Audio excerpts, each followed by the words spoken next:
War on Saddam Hussein.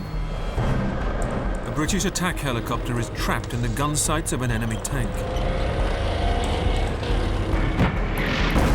The hunter becomes the hunted. It's cat and mouse. Yeah, I'm just trying to hide in a featureless terrain where there's nowhere to hide. The only chance for survival is to turn the tables. If you don't see the enemy, you'll be shot down. And when the hide and seek is over, the final duel in the desert can begin.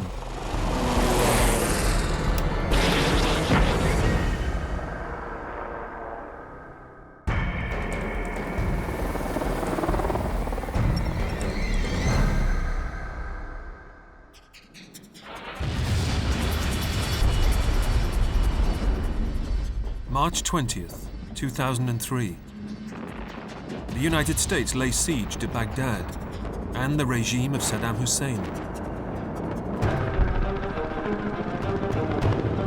British forces sweep into Iraq from the south.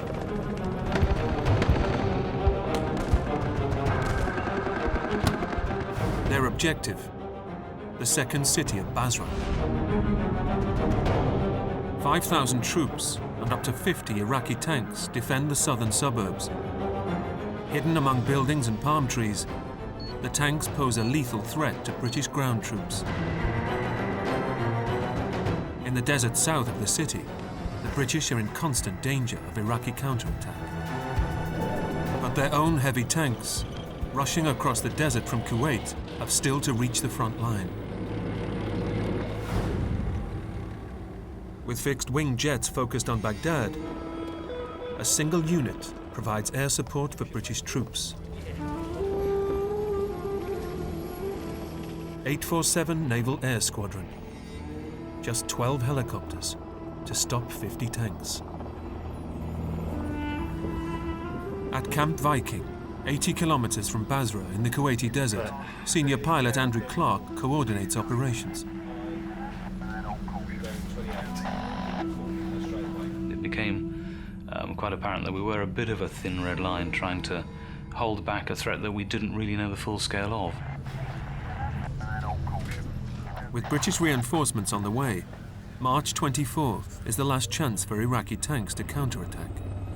We looked at the numbers we had. It didn't seem to be an awful lot to counter a division of armour coming our way. The day will see the heaviest fighting in 847 Squadron's history. A day of reckoning for one young pilot, Lieutenant Commander Jim Newton. Jim Newton, the AP Aviation Patrol Commander, actually overslept. So at about 4 o'clock in the morning local time, I had to go and find him, wake him up. Morning, Mr. Newton. Are you joining us? So I was woken by my very friendly senior pilot with a torch and a friendly jolt to say, "Come on, Scoobs, you're airborne in 20 minutes." My attack call sign is Scooby, as in Scooby-Doo, haven't got a clue. And I got it, rather unfortunately, for getting lost in a 5-ship. I was number 5 in a formation of 5 helicopters, and I got separated from the lead. It's pretty difficult to do. With 12 years training, Newton is a highly capable officer.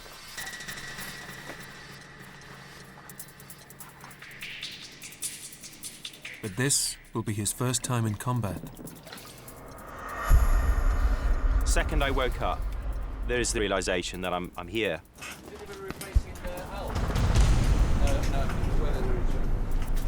You can hear rounds in the distance. It's baking hot. You can see the Lynx over the road with missiles on it.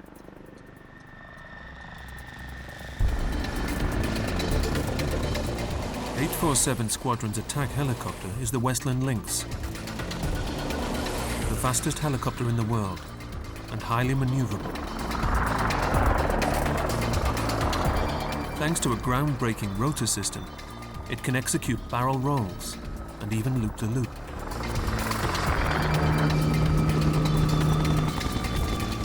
For the assault on Basra, it's armed with 4 armor-piercing anti-tank missiles. The Lynx flies in tandem with the Westland Gazelle, which has no heavy weapons of its own. Its 2-man crew provide extra eyes to find and identify enemy targets. Tension is high in the operations tent.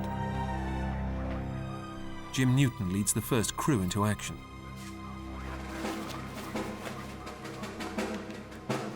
There is a feeling of next up to the face the firing squad, if you like, and there were some pretty anxious faces around the camp.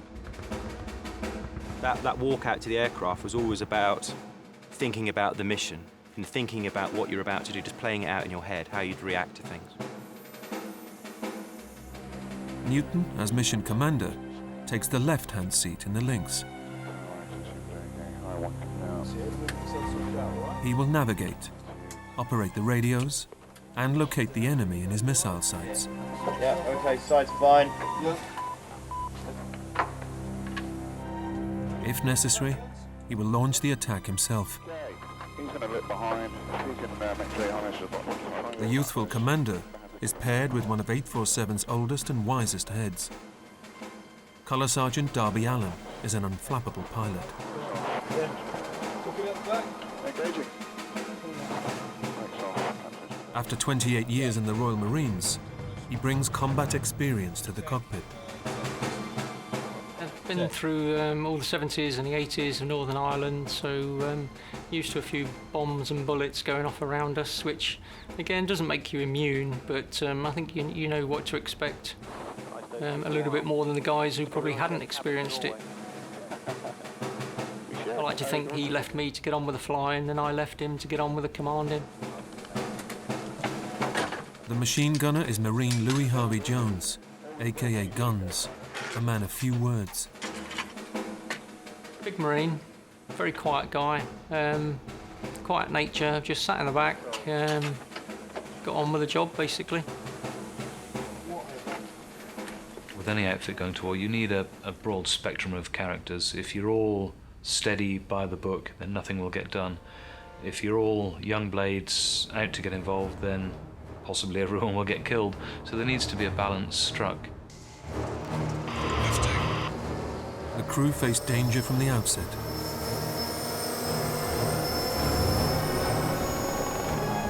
Every desert takeoff is a blinding sandstorm. They could be killed before they even leave the ground. Okay. On his first foray into combat, Jim Newton is nervous.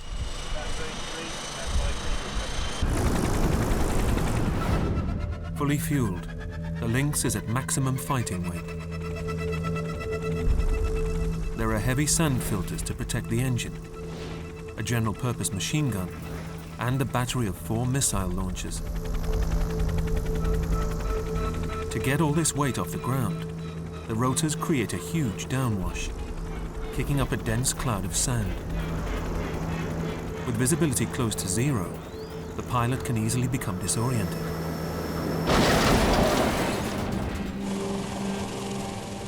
So in training, the modern Navy leaves the ocean for the desert.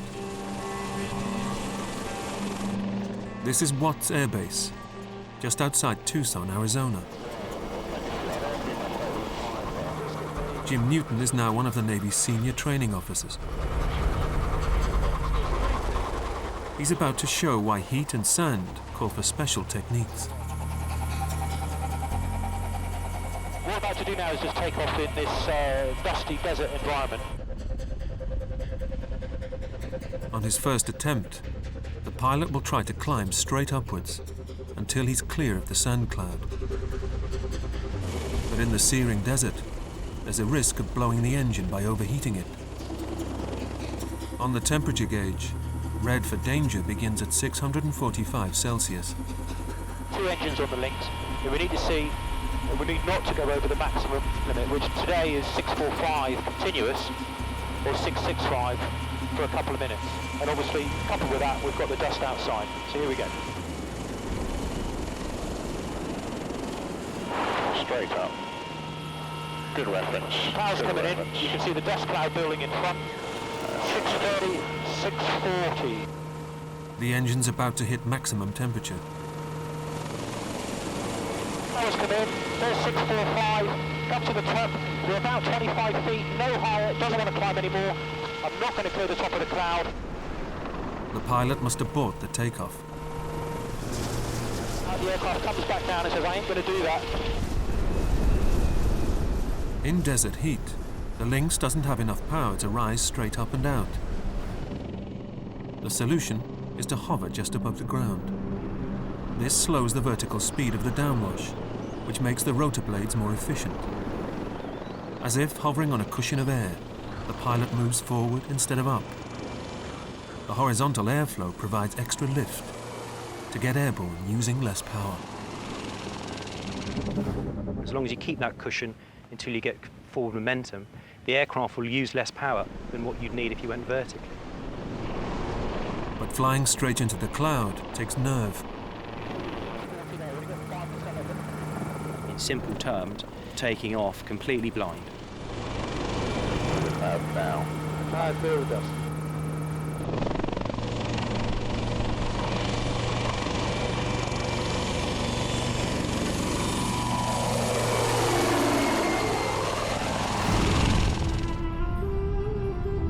Camp Viking, Kuwait. Jim Newton enters the theatre of war. It was like the drawing of curtains on reality in many ways. You know, when I came through that dust cloud, I thought to myself, this is it, and this is it for real. For the first time in my life, there's a chance I possibly wouldn't come back. They have enough fuel for a 100-minute mission. But danger appears after just 15 seconds. And it isn't the Iraqis. Every weapon sensor Western allies had was trying to see who I was and what I was. American radar has locked on. The Lynx thinks it's under attack. So I had all these lights and noises through my headset telling me that there was these weapon systems locking onto me. I've got systems on the aircraft that tell people I'm a friendly aircraft. They give all sorts of information about who I am and what I'm up to. But for the best will in the world, you'd never believe they're working. Newton must wait for the Americans to give him clearance. And it was always in a southern drawl, I remember. Yeah, 1 Charlie, 7 November, go. You're all clear to proceed. You'll have a nice day now.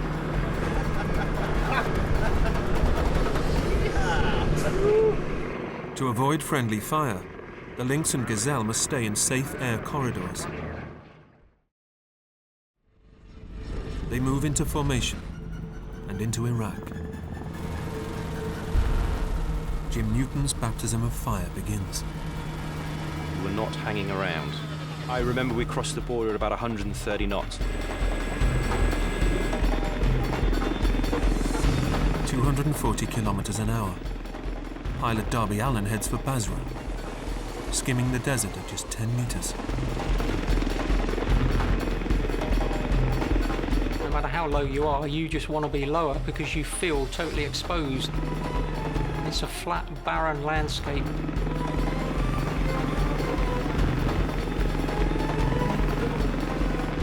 In Jim Newton's sights, the scorched aftermath of earlier battles.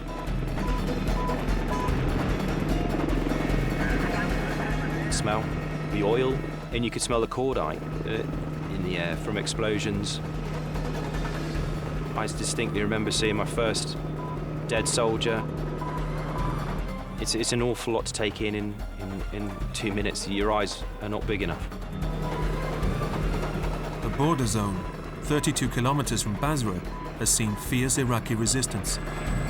Iraqi armor, old Russian armor. It wasn't a pretty mix, if I'm honest with you. Newton knows the battle for Basra itself will be even more desperate.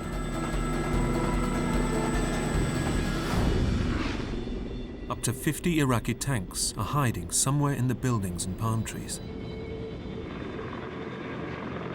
If they break out and counterattack, Newton's Lynx is the only shield for the frontline British troops.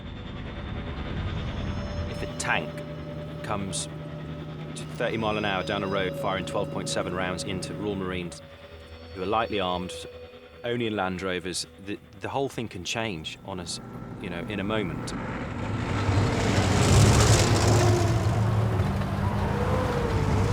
The Iraqis' main battle tank is the T-55, built in the former Soviet Union. Crispin Swain is a former captain in a British tank regiment, trained to fight Russian T-55s in the days of the Cold War. T-55 is essentially the Kalashnikov of tanks. It was designed right at the end of the Second World War, and it still sees service today. And that's mainly because it's so effective. The T-55 is the ideal vehicle for a fast-moving counterattack. Its purpose? To overwhelm the enemy with sudden, massive firepower.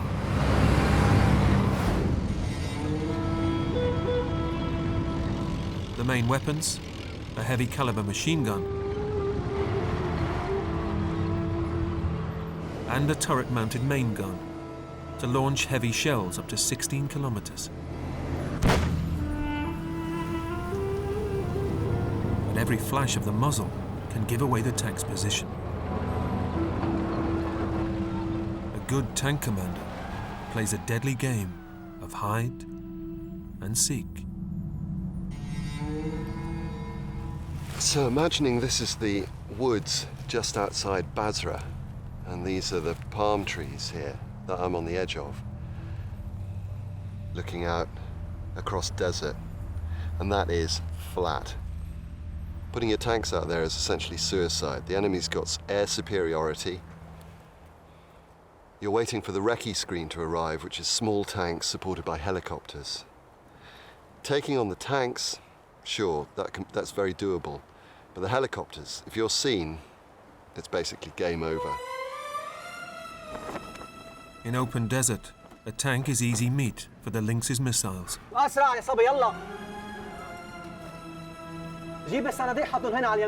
But Iraqi commanders learned their lessons from the 1991 Gulf War.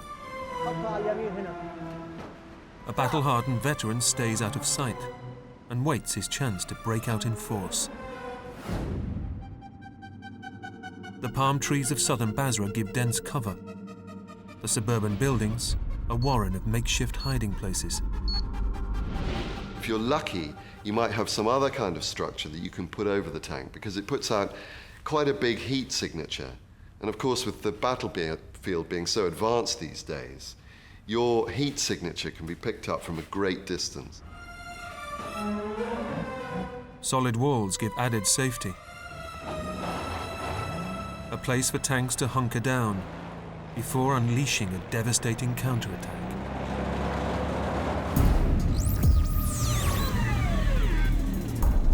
Out in the desert, the vulnerable British troops need air support. But above them, Jim Newton's 2 helicopter patrol does not have freedom of movement. They must stay inside a battle box of just 4 square kilometers. If they stray outside, they risk being shot down by friendly fire. Newton focuses the hunt for tanks on southern Basra, dead ahead. At this point, we're just manoeuvring around our 4-kilometer box as an aviation patrol, scanning in the 12 o'clock up towards Basra.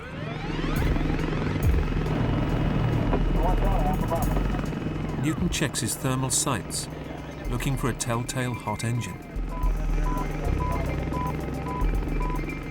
But the tanks are only 6 meters long, in 40 square kilometers of trees and buildings. After 55 minutes, more than halfway through the mission, there's no sign of any T-55s. When you're looking into the heat haze about 4 kilometers in front of you, maybe even more, you know, they're difficult to spot at the best of times. Newton's attention is focused ahead, so someone has to cover the rear. Guns is tracking our 6 o'clock with the GPMG. I got the Gazelle as well, behind me and the crew in that. The T-55s are too well hidden. They know the ground.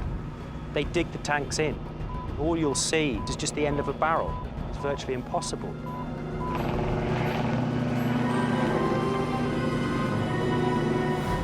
Below the Lynx, 5 British Army scimitars join the hunt.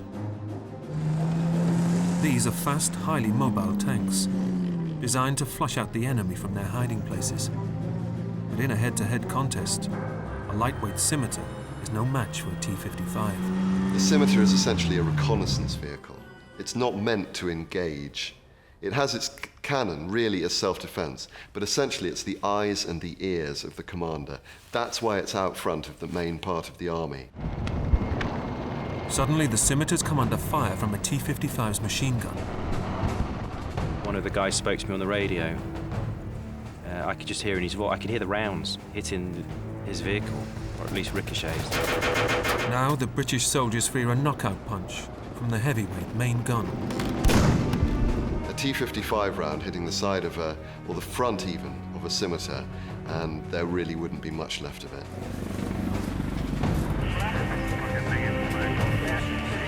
At Camp Viking, senior pilot Andrew Clark fields the calls for backup. In terms of radio traffic, people would like to say they kept it calm and concise and professional, but there was an element of panic in some of the early transmissions we received. There was rounds landing all around them. I could hear his engine revving over the radio as he said to me, "You need to get here and help." Newton must find the tank and figure out the best way to destroy it.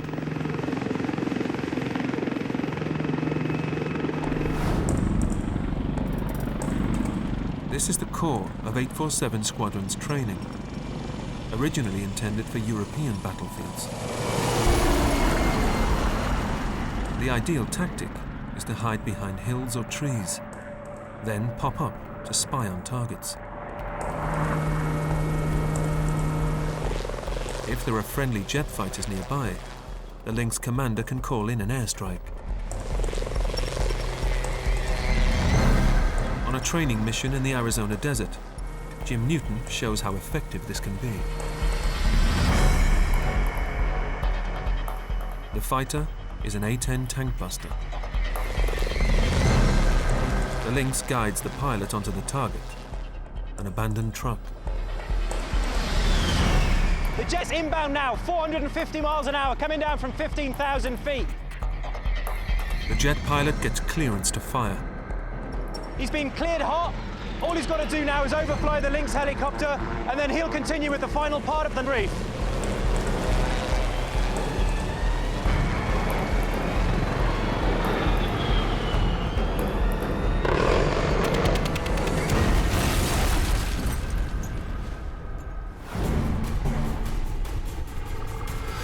March 2003, the outskirts of Basra. Under attack by an Iraqi tank, British troops are desperate for air support. Yep. Okay, At 847 Squadron, senior pilot Andrew Clark weighs the options. Have we got any fast jet support, fast air to attack these tanks from the air? Have we got anything on the ground that could help? Any heavy artillery? That wasn't in position at that stage. Jets were all tied up prosecuting depth targets around Baghdad. So it was apparent within a minute and a half of arriving there that 847 was it. With no jets available, Newton must find the tank, then use his own missiles to take it out.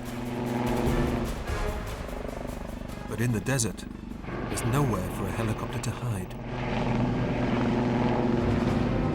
Newton thinks he's the predator. In fact, he's the prey.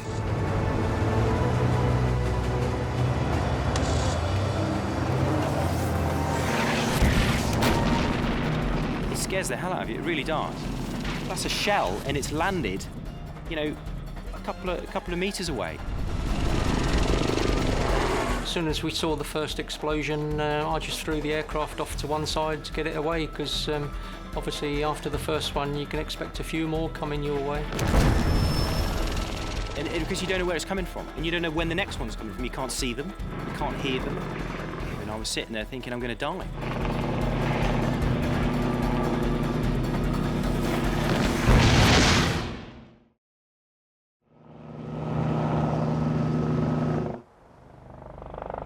For the first time in his life, Jim Newton is under fire. It's the white flash. Christ, that is just right in front of me. A hidden Iraqi tank is pounding the Lynx with shells. The compression wave would hit the aircraft and it would buck. And you'd think to yourself, are we still going? Are we still airborne? The first few shells explode on the ground, dangerously close. You get a big geyser of sand. Then it's like someone throwing stones over the aircraft. One moment, which I'll take to my grave, is the rounds impacting in front of the aircraft and walking towards me. To Newton's horror, the unseen enemy is calmly finding his range. When you move, the rounds impacting the sand change direction, following. One round would land in the proximity of the aircraft, then the next one would be a lot closer. So the guy firing the rounds, he was basically bracketing us, and he was getting very good at it.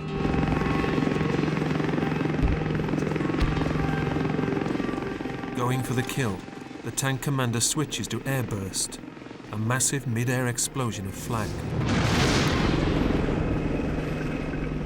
The helicopter itself, it's not designed to take fire and to take hits. Built for speed, the Lynx has no heavy armor. The outer skin is just 7 millimeters of aluminium. You need fuel and weapons, you don't need armor. Our tactics are based around the fact that we were lightly protected. If they're shot down, the Iraqi battle tanks will be free to move out of Basra and into open desert. The lightly armed British ground troops face carnage. With 18 minutes of fuel before they must return to base, Lynx and Gazelle go into a standard evasive maneuver. So we were agile around the battlefield, and we changed our tactics to make us a smaller target as possible. The tactic is called Hamster Rat, and it's supposed to work like this. Circling the battle box, the hamster radios what he sees. Right of tower, low building. Clump of trees, possible target. But it's hard to tell. When he hits the front of the box, the hamster must turn away. Now the rat, half a lap behind, picks up the search. Tower, low building, trees. Tank identified. Both helicopters keep moving at high speed, making difficult targets. Or at least, that's the theory.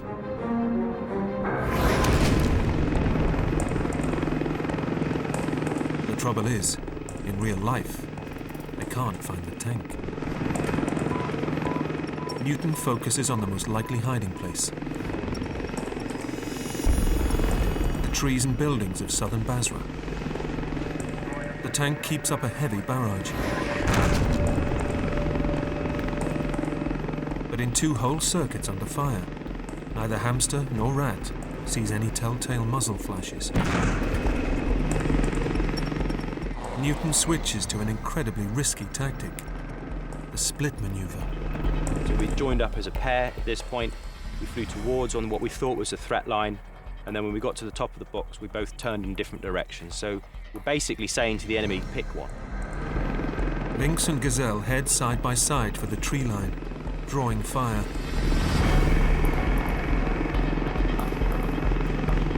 When the tank commander fires at one helicopter, the other should see his muzzle flash. He chooses the Lynx. The threat to him was the Lynx with tow missiles. It's an anti-tank weapon, and he would know that's the threat he needs to take out first. But neither helicopter sees a thing.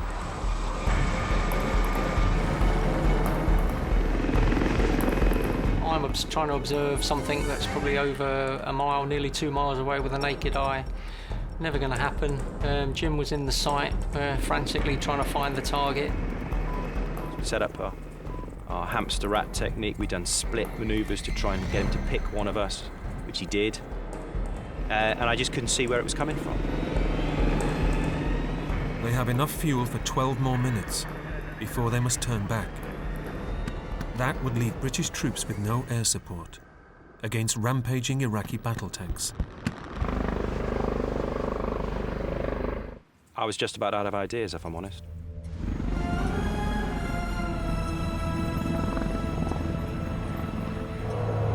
The mysterious enemy is making full use of its biggest weapon. Home field advantage. Former tank commander Crispin Swain explains. A good tank commander will make good use of the ground. He'll have recce'd it beforehand, maybe climbed out on foot, got his binos out, even walked out into the desert to look back and see what the position might look like from out there where the enemy's coming from. If he knows his stuff, he will have recce'd routes and other defensive positions from which he can observe and then pull forward and engage the enemy as he wishes.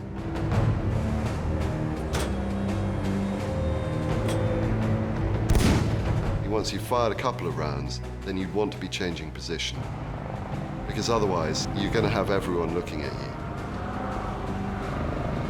So you pull back off the position, hopefully into some kind of dead ground. You then move along through the dead ground, and tanks will always try and follow dead ground.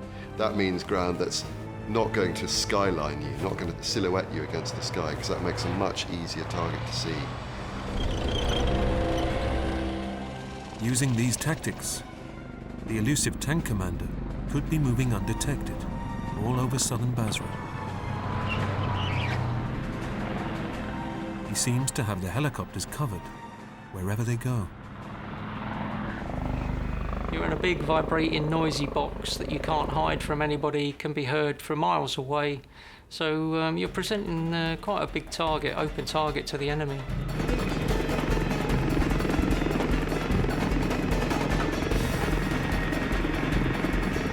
The only advantage you have is to keep low and to keep moving fast.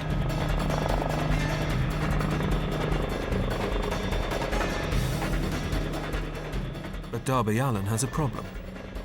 There's a limit to how fast any helicopter can go. With a fixed-wing aircraft, the fast flow of air over the wings creates the lift it needs to stay airborne. But a hovering helicopter creates lift on the spot by spinning its rotors through the air, like rotating wings. It's not so simple when the helicopter's moving forwards.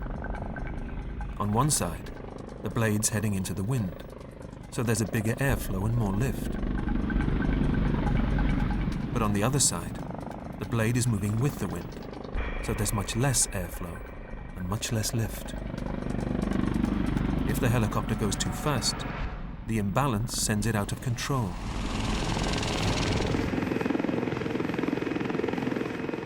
So the Lynx manufacturers came up with a revolutionary rotor design. This is built for speed. I mean, the blades that you've got here are composite main rotor blades. They're specifically designed for high-speed flight.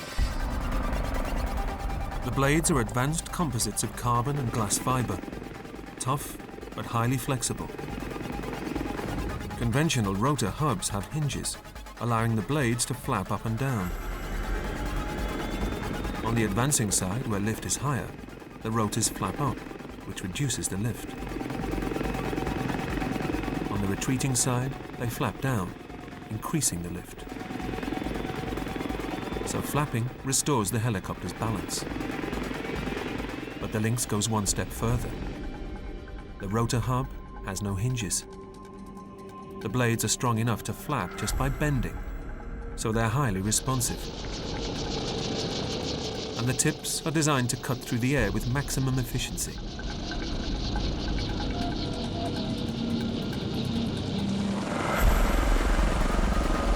The hingeless hub and advanced blades make the Lynx supremely agile.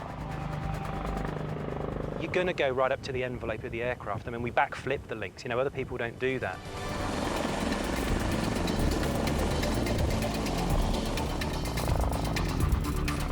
In 1986, the manufacturers flew a highly modified Lynx in speed trials.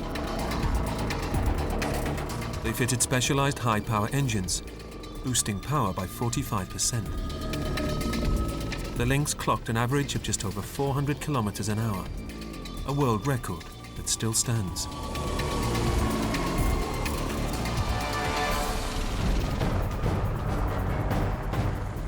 In Iraq, high-speed technology gives pilot Darby Allen a fighting chance. We'd move left and right, change height as well. If you go from high to low, it's very difficult for a guy observing to actually get a range estimation on you. So you're just trying to confuse him, basically. The Lynx bucks and swoops in the confines of the battle box.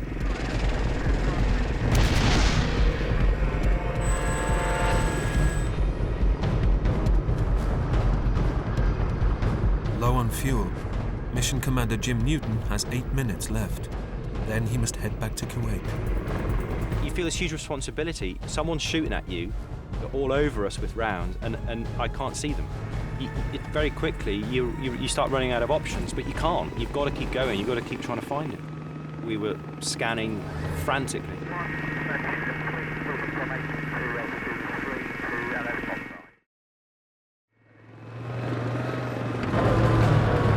During an engagement, the inside of a T-55 would be an extremely busy place. Hot, really cramped. There would be the commander trying to locate enemy positions through the dust, through the heat, through the smoke, through the sound of warfare. He'd be trying to engage the enemy, see where it's at, and lay the gun onto that position.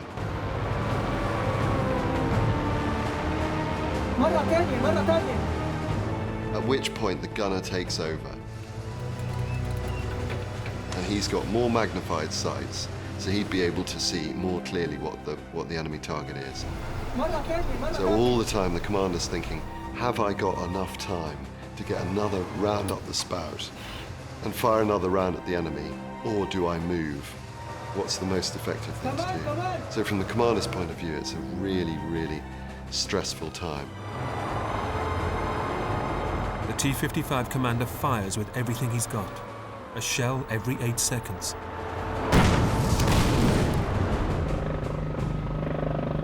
I got feeling, as he adjusted his rate of fires, that he figured I had seen him. The fact I hadn't meant that my life was becoming ever shorter.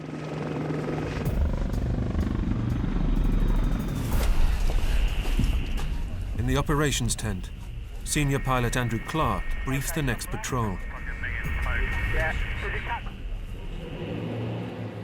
To protect British ground troops, he must keep a Lynx over the battlefield, even if Newton is shot down. So everything is going through your mind at the same time. You've got friends on the at the sharp end being fired at. If they were hit, you're going to be worried for them, but also who would be the next up? When would they be ready to go? What would we tell them in terms of the threat they had to face? Newton has fuel to hunt for just 5 more minutes.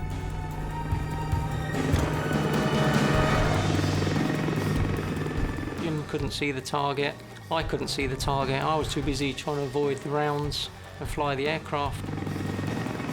The guy in the back, he has that little bit of extra, and he will probably pick up what's going on outside the aircraft quicker than the guys in the front, who are obviously really preoccupied with their jobs.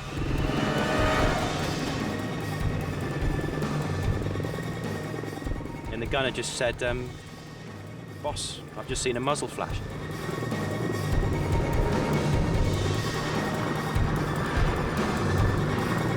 And it's like someone saying, Jim, you've just won the lottery.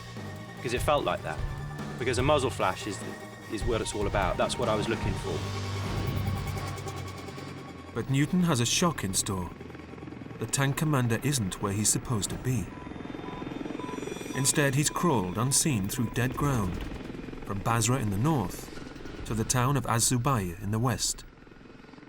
The buildings make excellent cover, and the Lynx makes a perfect side-on target in his sights. The surprise is very much the element of the game in the desert. The tank commander had flanked us, basically. You know, I hate to say it, but that's what he'd done. He'd obviously got out around through my 9 o'clock, my left-hand side, as I was looking, facing up towards Basra. He knew his terrain, and he knew how to fight a battle with aircraft. My door gunner got eyes on for me. He described where he saw the muzzle flash. We manoeuvred the aircraft, turned it through 90 degrees, and I'm looking through the sights, and he's talking me on from the buildings.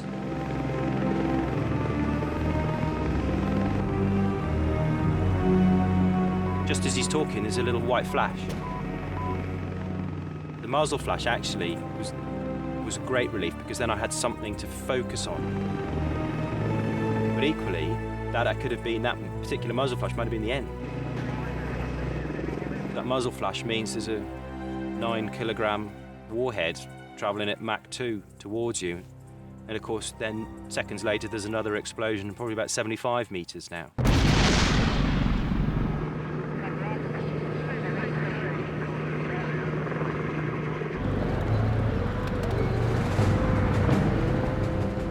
The resourceful tank commander is still one step ahead. His hiding place puts Newton under immense pressure.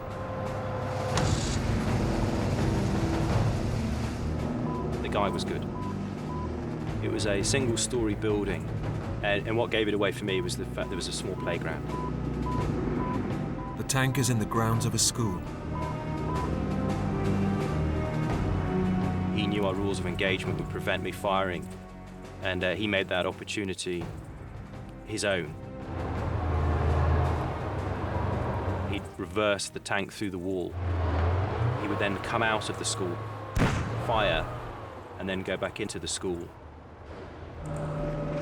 Newton must make sure there are no children in the area. And of course, I'm just seeing something at huge distances for a fleeting second through smoke and heat haze. A muzzle flash, you know, am I sure? He switches to high magnification.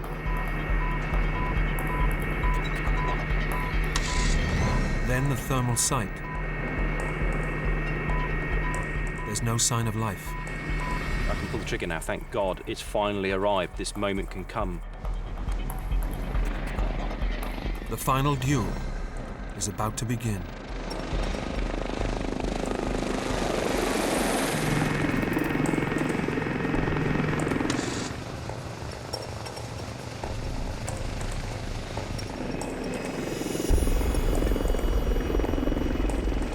Low on fuel, Newton has just 3 minutes left to destroy the tank. His weapon, the TOW anti-tank missile, designed to penetrate heavy armor. Maximum range, 3.75 kilometers, and Newton thinks the tank is just within reach.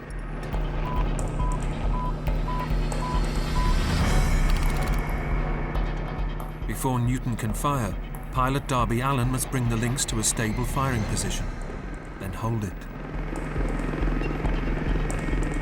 So that entailed us basically slowing down, coming into more or less a static position, which isn't a nice position to be.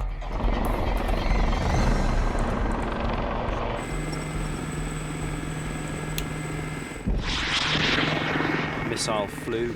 Darby starts the clock and he counts. 5. As the missile flies, it spools out a fine copper filament. Newton keeps the tank in the crosshairs, directing the missile by wire. It takes 24 seconds. It's a long time. It's a long time when someone's firing at you, because I can see him, he can see me. The Lynx is a sitting duck. And at that point, I saw a muzzle flash, and I remember thinking to myself, both the rounds are going to be crossing in the air. And for a split second, I try to think, well, which one will be quicker? It's the shell. The missile is still on its way. Holding the crosshairs on the front of the tank, don't forget he's moved back into the building. And then when he said 24, 25, and the missile just barely flopped into the sand in front of him.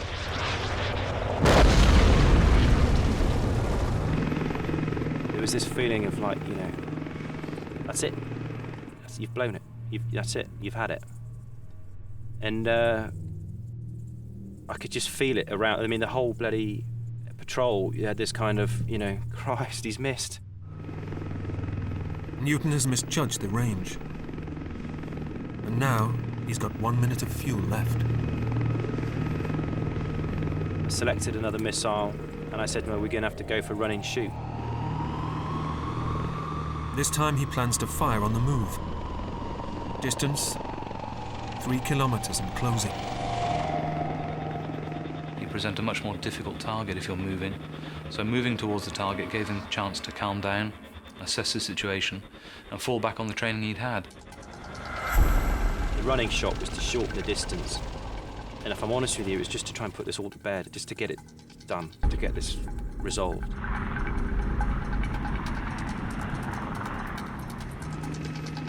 At the controls, Darby Allen knows he's flying straight down the barrel of the tank's main gun. It is quite disconcerting when you're running in at quite a great rate of knots towards the target that's already shooting at you, because all you're doing is just making it easier for him, basically, as you're getting closer.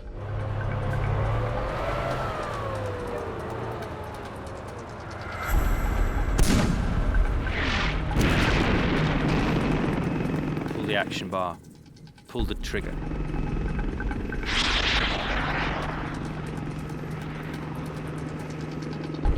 I just held the crosshairs on the tank the whole time, and I just waited and waited and waited and just prayed. And it seemed to take an eternity, and it was like frame by frame. It's how it felt.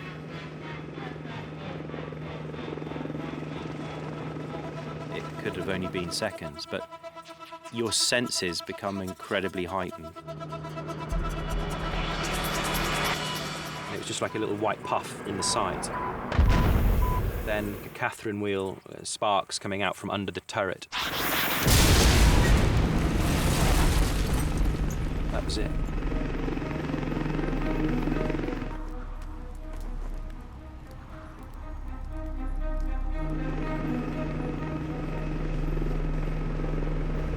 We didn't have to say anything. We just I puffed my cheeks out, I think, and he did the same back to me as if to say, you know, it's a bit of a close one, Jimbo.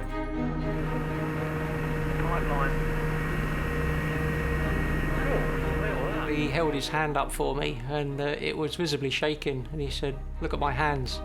And I just took his hand and I shook it, and I said to him, "You're doing a great job, carry on." The realisation of what he'd just done was actually starting to sink in then.